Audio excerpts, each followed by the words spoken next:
जानते हैं जैनिज्म या जैन धर्म के वैराग्य शतक के आधार पर कि कैसे ये जीव, ये आत्मा कर्म रूपी हवा से चलित होकर इस संसार रूपी घोर जंगल में भयंकर वेदना कष्टों को सहता हुआ कैसी कैसी विडंबनाओं को प्राप्त करता है, फिर भी अपनी स्थिति अपनी अवस्था पर चिंतन मनन नहीं करता।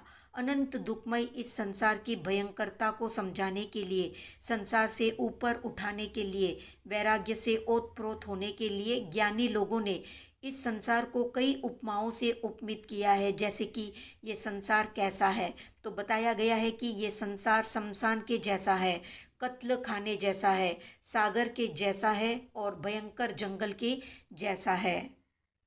जिस प्रकार आग जलाने का काम करती है, पानी गलाने का काम करता है और पवन उड़ाने का काम करता है, ठीक इसी प्रकार कर्म रूपी पवन से प्रेरित हुआ जीव और आत्मा इस संसार में नाना प्रकार की विडंबनाओं को प्राप्त करता है।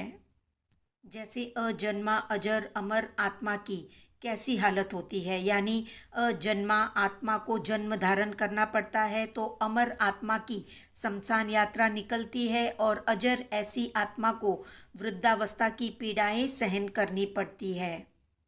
जैसे फुटबॉल के मैच में मैदान में 22 खिलाड़ी होते हैं, पर फुटबॉल तो एक ही होता है और वो फुटबॉल जिसके पास जाता है वो उसे किक लगाता है या लात मारता है। मैदान में वो फुटबॉल इधर से उधर जाता रहता है या भटकता रहता है। ठीक इसी तरह 14 रज्जू लोक रूपी इस संसार में भी जीवात्मा की यही हालत होती है। वो जहाँ तहाँ भी भटकता है, वहाँ पर वो मार खाता रहता है।